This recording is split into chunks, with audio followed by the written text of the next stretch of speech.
Breaking news చూస్తున్నా. ముఖ్యమంత్రి రేవంత్ రెడ్డి అధ్యక్షతన కాసేపట్లో కాంగ్రెస్ శాసనసభాపక్ష సమావేశం జరగనుంది. ఇక శంషాబాద్లో నోవోటల్లో సమావేశాన్ని నిర్వహించనున్నారు. దీనిపై మరింత సమాచారాన్ని మా ప్రతినిధి భవిత లైవ్ ద్వారా అందిస్తారు. భవిత, చెప్పండి, శాసనసభాపక్ష సమావేశంలో ప్రధానంగా ఏ అంశాలపై చర్చించనున్నారో అప్డేట్స్ ఏంటి?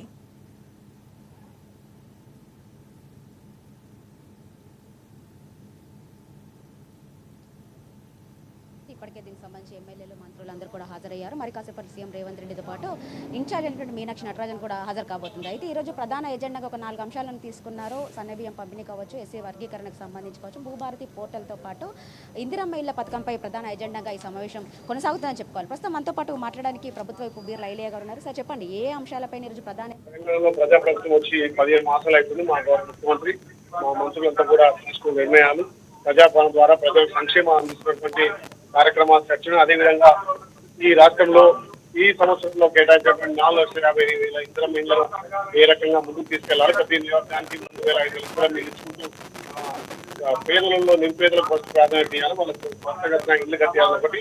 నిన్ననే భూభారతి తీసుకొచ్చి ప్రతి రైతుకు తన భూమి మీద హక్కు ఉండే విధంగా, ప్రతి రైతుకు సింపుల్ సిటీగా తెలిసే విధంగా, వాళ్ళ భూమిలో విషయాలు కానీ వాళ్ళ డేటా తెలిసే విధంగా ఆ భూభారతి గురించి కూడా ఇలా ఎమ్మెల్యేలతో డిస్కస్ చేయబోతున్నాం. అదేవిధంగా ప్రజాపాలన అందిస్తున్నటువంటి మొన్న ఉగాది నుంచి ఏదైతే తెలంగాణ నిరుపేదలకు సన్నబియ్యం కార్యక్రమం, దీని మీద 4-5 అంశాల మీద ఇలా సిఎల్పిలో చర్చించబోతున్నాం. టీఆర్ఎస్ వాళ్ళు 10 ఏళ్ళలో తెలంగాణ రాష్ట్రాన్ని దాచుకొని అప్పుడున్నటువంటి ప్రభుత్వంతో ఇలా 1,000 కోట్ల ఎకరాలను దాచుకొని ఇలా కొత్త ప్రభాకర్ మాట్లాడుతుంటే నిజంగా కూడా సిగ్గు అనిపిస్తుంది. ఆయన చేసినటువంటి అక్రమాలు, వాళ్ళ పార్టీ చేసినటువంటి నాయకుల అక్రమాలను ఈ భూభారతి ద్వారా వాళ్ళ భూములన్నీ తిరిగి ప్రభుత్వం వెనుకకు తీసుకుపోతుందనే ఉద్దేశంతో వాళ్ళ రియల్టర్లు, వాళ్ళకి సంబంధించిన పెద్ద పెద్ద భూస్వాములు వాళ్ళ చేత అనిపిస్తున్నారు. ఇది టీఆర్ఎస్ వల్ల కుట్రలో భాగంగా వాళ్ళ ఆధినాయకత్వం, వాళ్ళ కేసీఆర్ కానీ వాళ్ళ కేటీఆర్ ఆడిస్తున్నటువంటి ఆటకం. దాంట్లో నిన్న మాట్లాడిన కొత్త ప్రభాకర్ గారు, ఆయన ప్రభాకర్ గారు మాట్లాడినట్టు మాటలు కాదు, అది కేసీఆర్ అనిపించిన మాటలుగా తెలంగాణ ప్రజలకు అర్థమైంది. అంటే వాళ్ళు మెయిన్గా కొన్ని హాట్ కామెంట్స్ చేశారు. ప్రభుత్వాన్ని పడగొట్టండి, పైసలు ఇస్తామంటే మీ కాంగ్రెస్ పార్టీలో పైసలకు ప్రభుత్వాన్ని పడగొట్టేటువంటి నేతలు చాలా మంది ఉన్నారు. అంటే గతంలో అంగట్లో పశువులను సంతలో కొన్నాడు కాబట్టి అదే అనుకుంటున్నాడు. ఇవాళ వచ్చింది ప్రజాప్రభుత్వం, ప్రజల చేత ఎన్నుకోబడ్డ ప్రభుత్వం. 10 ఏళ్ళ మీ దుర్మార్గ పాలనకు చర్మగీతం పాడి ఎన్నుకున్నటువంటి ఈ ప్రభుత్వాన్ని ఎవరు కొనే దమ్ము ధైర్యం లేదు. తెలంగాణలో ప్రజాప్రభుత్వం సజావుగా ప్రజల సంక్షేమాలు అందిస్తుంటే జీర్ణించుకోలేక నిన్న భూభారతి తెచ్చి, అదేవిధంగా 30 సంవత్సరాల కలను ఎస్సీ వర్గీకరణ కూడా నిన్న జీవో తీసుకొచ్చి దళితులకు పెద్ద ఎత్తున పెద్దపీట వేస్తుంటే చూసి ఓర్వలేక ఏదో బురద జల్లాలి, మీ ప్రభుత్వాన్ని కూలదోస్తామని చెప్పి ఒక అస్థిరతకు గురి చేయాలని ఉద్దేశంతో మాట్లాడుతున్న మాటలు తప్పకుండా మీ పల్లి స్థానిక సంస్థలో ప్రజలు బుద్ధి చెప్తారు. సన్నబియ్యం పంపిణీ కార్యక్రమాన్ని రాష్ట్ర ప్రభుత్వం చాలా గొప్పగా చెప్పుకుంటుంది. సన్నబియ్యం పంపిణీ కార్యక్రమంలో పూర్తి స్థాయిలో వాటా అంతా కూడా కేంద్ర ప్రభుత్వం అని చెప్పేసి బీజేపీ నేతలు పదే చెప్తున్నారు. రాష్ట్ర ప్రభుత్వానికి సంబంధించిన ఎక్కడ కూడా డీలర్ షాపులోనే వాళ్ళు అక్కడ కూడా నోటీస్ బోర్డు పెట్టాలి, కేంద్రం వాటా ఎంత ఉంది, రాష్ట్రం వాటా ఉంది, దమ్ముందా మీకు అన్నట్టు కూడా కొన్ని సవాళ్ళు విసిరారు. దీన్ని ఎట్లా చూస్తారు? మరి సన్నబియ్యం కేంద్రం ఇస్తే అన్ని రాష్ట్రాల్లో కేంద్రం ఇవ్వాలి కదా, ఒక తెలంగాణ రాష్ట్రంలో ఎందుకు ఇస్తున్నాం? మరి మేము కట్టినటువంటి ట్యాక్సులతోటి, మా ట్యాక్సులు మేము రూపాయి కడితే మాకు తిరిగి 40 పైసలు ఇస్తున్నారు. మరి మీరు వేరే రాష్ట్రాల్లో మీరు రూపాయి కడితే 7 రూపాయలు 6 రూపాయలు తీసుకుంటున్నారు. మరి దాన్ని బేరీజ్ వేసుకొని మా తెలంగాణ చిత్రపటం, మా తెలంగాణ మా రాష్ట్ర ముఖ్యమంత్రి ఫోటోను కూడా మీరు అన్ని రాష్ట్రాల్లో పెట్టాలి కదా. మేము రూపాయి కడితే 40 పైసలు ఇచ్చి 60 పైసలు వేరే రాష్ట్రాలకు ఇస్తురుగా, మా స్థానం కూడా కేంద్రము సన్నబియ్యం ఇచ్చేది ఉంటే మరి ఇన్ని 10 ఏళ్లలో మీరు అధికారంలో ఎందుకు తెలంగాణలో సన్నబియ్యం ఇంప్లిమెంట్ చేయలేదు? మరి మీరు అధికారంలో ఉన్నటువంటి రాష్ట్రాల్లో సన్నబియ్యం ఎందుకు ఇవ్వట్లేదు? ఇలా మా గౌరవ ముఖ్యమంత్రి పేదోళ్ళ పక్షాన కాంగ్రెస్ పార్టీ అంటేనే బడుగు బలైన వర్గాలకు, నిమ్న జాతులకు పెద్దపీట వేస్తుంది కాబట్టి ధనికులు, ఉన్నత వర్గాలు తినే బియ్యం పేదోడు కూడా 3 పూటలు సన్నబియ్యం తినాలని మా గౌరవ ముఖ్యమంత్రి సంకల్పంతో ఇక తెలంగాణలో సన్నబియ్యం ఇస్తే మేమిచ్చామని గొప్పలు చెప్పుకుంటున్నారు. మీరు ఇస్తే 10 ఏళ్ళలో ఎందుకు ఇవ్వలేదు? మరి ఇప్పుడు కూడా మీరు ఉన్నటువంటి రాష్ట్రాల్లో, మిగతా రాష్ట్రాల్లో ఎందుకు ఇవ్వట్లేదు? ఇది అంతా శుద్ధ తప్పు. మరి మీరు కనుక మీ మోడీ ఫోటో రేషన్ షాప్లో పెట్టాలంటే మా ముఖ్యమంత్రి, మా తెలంగాణ సంపద కూడా మేము కట్టే ట్యాక్స్ తోటి వేరే రాష్ట్రాలకు మీరు ఇస్తారు కాబట్టి అక్కడ కూడా మా ముఖ్యమంత్రి ఫోటో పెట్టండి, అప్పుడు మేము ఆలోచన చేస్తాం. ఇది మొత్తానికి ఈరోజు సిఎల్పీ ప్రధాన ఎజెండాగా అయితే 4 అంశాలను తీసుకుంది. వాటన్నిటిపైన కూడా సిఎల్పీ సమావేశంలో ముఖ్యంగా చర్చించే అవకాశం ఉన్నట్టుగా తెలుస్తుంది. అయితే కొద్దిసేపటి క్రితమే పొన్నం బీర్ల ఐలయ్య కూడా మాట్లాడుతూ ఏదైతే ప్రభాకర్ చేసినటువంటి కామెంట్స్కి కౌంటర్ ఇచ్చారో అవి వాళ్ళు మాట్లాడుతున్నట్టు మాటలు కావు, వాళ్ళ ఏవైతే ప్రభుత్వ పెద్దలు ఉన్నారో, వాళ్ళ పార్టీ పెద్దలు ఉన్నారో వాళ్ళు మాట్లాడిస్తున్నటువంటి మాటలు. ఎందుకంటే గత కొంతకాలంగా కూడా కేసీఆర్కి తొత్తుగా పంచినటువంటి ప్రభాకర్ రావు మాట్లాడిన మాటలు అవి కావు, కేవలం వాళ్ళ చేసినటువంటి తప్పులను కప్పిపుచ్చుకోవడానికి వాళ్ళు చేసినటువంటి మాటలు అని చెప్పేసి కూడా వాళ్ళు ప్రధానంగా చెప్తున్న సందర్భం అయితే కనబడుతుంది. ఏదైతే పంపిణీకి సంబంధించి సన్నబియ్యం పంపిణీకి సంబంధించి రాష్ట్ర ప్రభుత్వం ఏదైతే గొప్పగా చెప్పుకుంటుందో దాన్ని బీజేపీ నేతలు తీవ్ర స్థాయిలో విమర్శలు చేస్తున్నారు. బియ్యం పంపిణీ కార్యక్రమంలో పూర్తి స్థాయిలో కేంద్రం వాటానే ఎక్కువ ఉందని చెప్పేసి వాళ్ళు చెప్తున్న సందర్భం అయితే కనబడుతుంది. ఇంకా చాలా అంశాలకు సంబంధించి కూడా మనం చూడొచ్చు. ఒక్కసారి మనతో పాటు ఉన్నారు ఎమ్మెల్సీ అద్దంకి దయాకర్ ఉన్నారు. ఒక్క నిమిషం అద్దంకి సార్ చెప్పండి, కొత్త ప్రభాకర్ చేసినటువంటి వ్యాఖ్యలను ఎట్లా చూస్తారు? కొత్త ప్రభాకర్ కొన్ని వ్యాఖ్యలు చేస్తారు. కాంగ్రెస్ పార్టీని కూల కొట్టండి, మేము పైసలు ఇస్తామంటే పైసలకు మీరు కూలిపోతారా? పైసలు ఇస్తే మీరు కుట్రలు చేస్తున్నారు, అదేమీ కొత్తదాకా పోయేది కానీ తొందరలోనే దానికి సంబంధించిన విచారణ కూడా చేపట్టి ఎవరు కూలగొట్టాలనుకుంటారో దాని మీద ఒక కార్యాచరణ తీసుకోమని చెప్పి ముఖ్యమంత్రి గారికి ప్రభుత్వ పెద్దలకు మేము తీసుకుంటాం. ఈరోజు ప్రధానంగా ఏ అంశాలపైన చర్చించనున్నారు? సన్న బియ్యానికి సంబంధించి, బీసీ బిల్కి సంబంధించి, ఎస్సీ బిల్కి సంబంధించినతో పాటు మిగతా నియోజకవర్గాలకు సంబంధించిన ఏ అంశాలు ముందుకు తీసుకుపోవాలని భవిష్యత్ కార్యాచరణలో అన్నిటి మీద కూడా చేస్తాం. సన్నబియ్యం వాటాలో రాష్ట్ర ప్రభుత్వం చాలా గొప్పలు చెప్పుకుంటుంది. సన్నబియ్యం వాటాలో పూర్తి స్థాయిలో అంటే 37 రూపాయలు కేంద్రం నుంచే చెల్లిస్తున్నారు. సన్నబియ్యం మొత్తం కేంద్రం చెల్లించేదని చెప్పేసి వాళ్ళు ప్రధానంగా చెప్తున్న సందర్భం కాదు. మరి వాళ్ళు కేంద్రం పరిపాలించే ప్రాంతాల్లో మరి ఇయ్యమని చెప్పరాదండి సన్నబియ్యం? మరి ఎందుకు ఇస్తలేరట? ఎవరంటుండ్రు? అది ఎవరైనా చెప్పేది.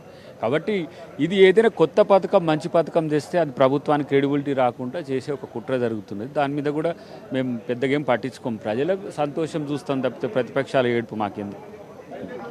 ఇది సన్నబియ్యం వాటా నిజంగానే కేంద్రం ఇస్తే కేంద్రం ఉన్నటువంటి రాష్ట్రాల్లో ఎందుకు అంటే బీజేపీ పాలిత ప్రాంతాల్లో ఎందుకు రాష్ట్రాల్లో సన్నబియ్యం ఇవ్వట్లేదు అని చెప్పేసి వాళ్ళు ప్రధానంగా చెప్తున్న సందర్భం అయితే కనబడుతుంది. ఖచ్చితంగా మేము సన్నబియ్యం ఇస్తున్నాము, అది కేంద్రం వాటా కాదు రాష్ట్రం వాటానే అని చెప్పేసి వాళ్ళు కరాఖండిగా చెప్తున్న సందర్భం అయితే కనబడుతుంది. అంతేకాకుండా ఏదైతే కేంద్రం నిజంగానే వాటా ఇస్తే కేంద్ర ప్రభుత్వం మనకు ఎంత వాటా చెల్లిస్తుంది, రాష్ట్ర ప్రభుత్వం నుంచి వచ్చినటువంటి ట్యాక్సుల్లో కేవలం మనకు రూపాయి చెల్లిస్తే 40 పైసలు మాత్రమే చెల్లిస్తుంది. అంటే కేంద్ర ప్రభుత్వం ఇచ్చే పథకాల్లో కూడా రాష్ట్రం వాటా చాలా ఎక్కువగా ఉన్న నేపథ్యం అయితే ఉంది. అయితే కేంద్రం ఇచ్చేటువంటి సంక్షేమ పథకాలకు సంబంధించి మన రేవంత్ రెడ్డి ఫోటో కూడా పెడితే మేము ఖచ్చితంగా మోడీ ఫోటో కూడా ఇక్కడ పెడతాము సంక్షేమ పథకాలకు అని చెప్పేసి వాళ్ళు చెప్తున్న సందర్భం అయితే కనబడుతుంది. అయితే మొత్తంగా ఈరోజు ప్రధాన ఎజెండాగా తీసుకున్న అంశాలను మనం చూసినట్లయితే సన్నబియ్యం పంపిణీ కార్యక్రమంతో పాటు భూభారతి పోర్టల్ నిన్న లాంఛనంగా ప్రారంభించారు. భూభారతి పోర్టల్ ఇది అందరికీ హక్కున చేర్చే విధంగా ఉండాలి అని చెప్పేసి వాళ్ళు చెప్తున్న సందర్భం అయితే కనబడుతుంది. గత కొంతకాలంగా అయితే ధరణి పోర్టల్లో ఉన్నటువంటి సమస్యలకు పరిష్కారం దిశగా భూభారతి పోర్టల్ తెస్తామని చెప్పేసి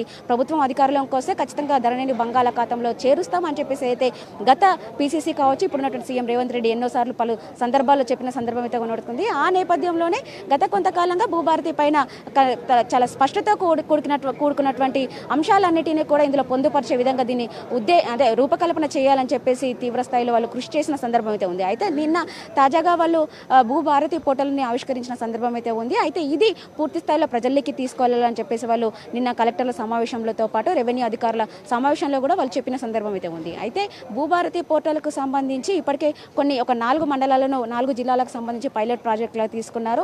పూర్తి స్థాయిలో జూన్ 2న ఇది పూర్తి స్థాయిలో ఇది అమల్లోకి రావాలని చెప్పేసి ఇప్పటికే ప్రభుత్వం సూచిస్తున్న సందర్భం అయితే కనబడుతుంది. అయితే పైలట్ ప్రాజెక్టులుగా మనము చూసుకున్నట్లయితే అటు ఖమ్మం నియోజకవర్గంలోకి సంబంధించి కావచ్చు, సీఎం రేవంత్ రెడ్డి నియోజకవర్గం పాలమూరుకు కావచ్చు, ఇంకొకటి కామారెడ్డి నియోజకవర్గంతో పాటు మరొక నియోజకవర్గంలో ఈ పైలట్ ప్రాజెక్టులను నిర్వహించాలి. ప్రతి మండలంలో కూడా పూర్తి స్థాయిలో భూభారతి పోర్టల్ పైన అవగాహన కల్పిస్తూ అక్కడ వచ్చినటువంటి సమస్యల పరిష్కారం దిశగా పనిచేయాలి అని చెప్పేసి వాళ్ళు చెప్తున్నారు. అయితే ఈ 45 రోజులు కూడా పూర్తి స్థాయిలో ప్రతిరోజు భూభారతి పోర్టల్ను వినియోగించడంతో పాటు దానిపైన కలెక్టర్లు వీడియో కాన్ఫరెన్స్ నిర్వహించడము, ప్రతి ఒక్కరికి అవగాహన సదస్సులు కూడా నిర్వహించాలి, ఏర్పాటు చేయాలని చెప్పేసి ఇప్పటికీ సీఎం రేవంత్ రెడ్డి సూచించారు. ప్రతి గ్రామంతో పాటు గ్రామ సభలలో కావచ్చు, మండలాల వారిగా కూడా ఈ భూభారతి పైన ప్రత్యేకంగా అవగాహన కార్యక్రమాలు నిర్వహించాలి, ప్రతి ఒక్కరికి పూర్తి స్థాయిలో అవగాహన కల్పించే విధంగా ఉండాలి ఈ భూభారతి పోర్టల్ అని చెప్పేసి కూడా వాళ్ళు చెప్పారు. అయితే భూభారతి పోర్టల్కి సంబంధించి మనం చూసినట్లయితే కేవలం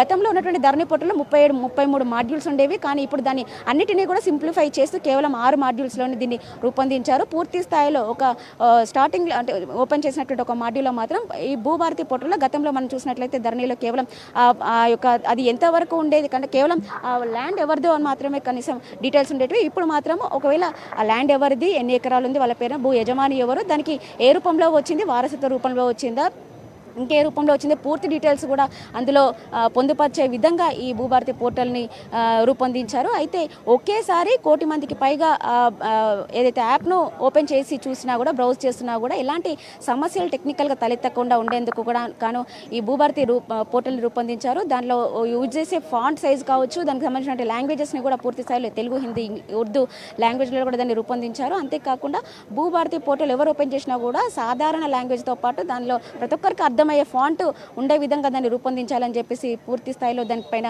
చర్యలు తీసుకొని, అంతేకాకుండా 100 ఏళ్లకు పైగా ఈ పోర్టల్ ఉండే విధంగా చూడాలి, ప్రతి ఒక్కరికి అవగాహన కల్పించాలని చెప్పేసి ఇప్పటికే చెప్తున్నారు. అంతేకాకుండా ఇందిరమ్మ ఇళ్లకు సంబంధించి కూడా ఈ సమావేశంలో చర్చించనున్నారు. ఇప్పటికే ఇందిరమ్మ ఇల్లును ఒక పైలట్ ప్రాజెక్ట్గా తీసుకున్నారు. ప్రతి నియోజకవర్గంలో కూడా ఒక 3,500 4,500 వరకు కూడా ఇందిరమ్మ ఇళ్లను కేటాయించనున్నారు. ప్రతి ఒక్కరికి అర్హులైన వారికి ఇందిరమ్మ ఇళ్లను కేటాయించాలని చెప్పేసి కూడా ఆ సమావేశంలో సీఎం రేవంత్ రెడ్డి సూచించారు. అయితే ఇందిరమ్మ ఇళ్లకు సంబంధించి మనం చూసినట్లయితే ప్రతి నియోజకవర్గంలో ఇప్పటికే ఏదైతే కమిటీలు వేశారో, ఇందిరమ్మ కమిటీలు వేశారో వాళ్ళ దృష్టికి తీసుకెళ్ళాలి. ప్రతి ఒక్కరు కూడా పూర్తి స్థాయిలో విచారణ, అంటే అక్కడ పూర్తి క్షేత్రస్థాయిలోకి వెళ్ళి ఎవరు అర్హులో గుర్తించిన తర్వాత ఇందిరమ్మ ఇళ్లను కేటాయించాలి. ముఖ్యంగా ఏదైతే ఇన్ఛార్జ్ మంత్రికి తెలియకుండా ఏ ఒక్క ఇందిరమ్మ ఇళ్లను కూడా కేటాయించకూడదని చెప్పేసి వాళ్ళు క్లియర్ కట్గా చెప్పారు. అంతేకాకుండా ఇందిరమ్మ ఇళ్ల విషయంలో మాత్రం ఎలాంటి అవకతవకలు జరిగినా కూడా, అంటే అలసత్వం వహించినటువంటి అధికారులు కావచ్చు, ఇతరత్ర ఎవరైనా కూడా ఖచ్చితంగా వారిపైన చర్యలు తీసుకుంటామని కూడా వాళ్ళు చెప్తూ వస్తున్నారు. అయితే ఇందిరమ్మ ఇళ్ల కేటాయింపు విషయంలో మాత్రం ఏ ఒక్కరికి కూడా అనర్హులకు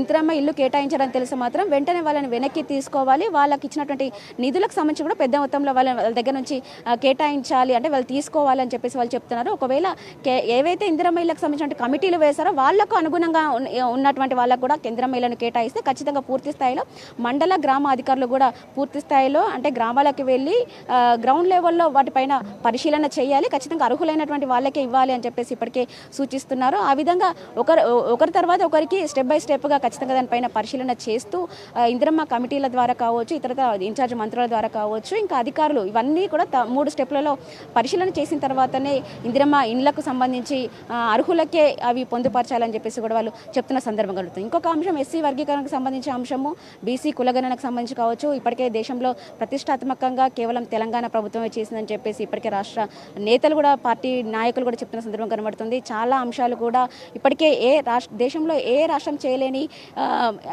కొన్ని అంశాలను క్రియాశీలకంగా పోషించి వాటిని చట్ట సవరణ దాల్చడం కావచ్చు, అమలు పరచడంలో కావచ్చు తెలంగాణ రాష్ట్రం ముందుందని చెప్పేసి, కానీ వాటిని ఇంప్లిమెంట్ చేసినప్పటికీ కూడా వాటిని ప్రచారం చేయడంలో పూర్తిగా విఫలమవుతుందని చెప్పేసి ఇప్పటికే ఆరోపణలు వస్తున్న నేపథ్యం ఉంది. ఆ విధంగా మనం చూసుకున్నట్లయితే రుణమాఫీ దేశంలో ఎక్కడ కూడా 2 లక్షల రుణమాఫీ ఏ ప్రభుత్వం కూడా చేయలేదు. కేవలం కాంగ్రెస్ ప్రభుత్వము తెలంగాణ రాష్ట్రంలో చేసిందని వాళ్ళు ఇప్పటికే చెప్తున్న సందర్భం ఉంది. అంతేకాకుండా సన్నబియ్య పంపిణీ కార్యక్రమం కావచ్చు, దేశంలో ఎక్కడ కూడా ఏ రాష్ట్రం చేయలేదు. బీసీ కులగణనకు సంబంధించి కావచ్చు, సుప్రీంకోర్టు తీర్పు పైన ఏదైతే ఇచ్చిందో, రాష్ట్రాలకు అనుమతులు ఇస్తూ సుప్రీంకోర్టు తీర్పు ఇచ్చిందో, ఆ తీర్పు ఇచ్చిన తర్వాత కూడా ఎస్సీ వర్గీకరణ అంశం కూడా దేశంలో ఏ రాష్ట్రం కూడా ఇప్పటికీ అమలు చేయని సందర్భం అయితే ఉంది. అయితే బీసీ కులగణనకు సంబంధించి కావచ్చు, ఎస్సీ వర్గీకరణకు సంబంధించి కావచ్చు, ఇంకా పూర్తి స్థాయిలో ఇందిరమ్మ ఇళ్లకి సంబంధించి కావచ్చు, ఇంకా ఇవన్నిటిపైన కూడా భూ భారతి ఇవన్నీ అంశాలను కూడా ప్రజల్లోకి ఎలా తీసుకెళ్లాలనే అంశాలపైన ఇప్పటికే ఈ సీఎల్పీ భేటీలో చర్చించే అవకాశం ఉన్నట్టుగా తెలిసింది. అంతేకాకుండా మరికొన్ని అంశాలు అయితే గత కొంతకాలంగా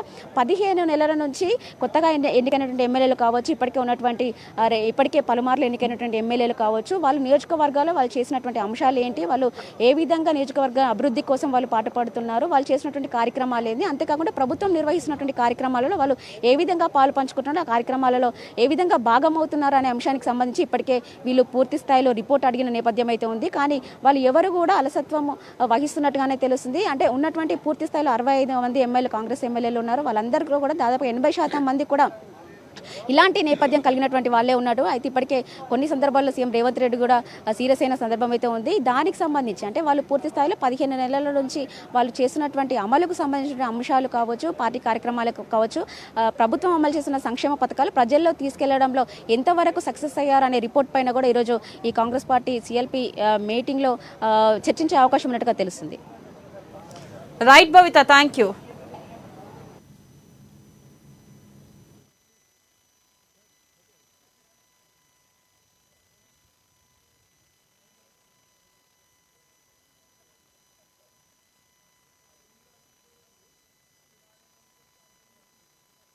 ఇవి బులెటిన్ అప్డేట్స్. మరిన్ని అప్డేట్స్తో మళ్ళీ కలుసుకుందాం. Keep watching ANN.